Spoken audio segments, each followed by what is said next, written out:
আসসালামু আলাইকুম এভরিওয়ান, আশা করি সকলেই ভালো আছেন। আজকে আমি আসলাম ফিটনেস নিয়ে কিছু কথা বলতে।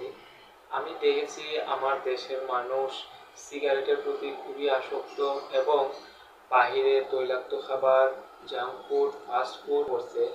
আমরা যদি ওইসব খাবার অ্যাভয়েড করে ঘরের মধ্যে ডিম, কলা, বাদাম, ছোলা ইত্যাদি প্রোটিন জাতীয় খাবার নিয়মিত খাই, আমাদের স্বাস্থ্যের জন্য খুবই উপকারী হবে। আমরা যদি পাশাপাশি এক্সারসাইজ করি, হোক হোম ওয়ার্কআউট, হোক জিমে, যেখানে যাই, আমরা যেন শরীরকে ফিট রাখার চেষ্টা করি। আমার ভিডিও করার মূল উদ্দেশ্যই হচ্ছে শরীর ভালো, মন ভালো, এবং আমরা কাজ করতে সব জায়গায় মন বসবে। আমি জানি আপনারা পারবেন।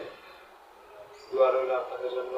আমরা যেন বেশি করে প্রোটিন জাতীয় খাবার খাই, বাইরের খাবার পরিত্যাগ করি, নিয়মিত এক্সারসাইজ করি, সুস্থ দেহ গঠন করি।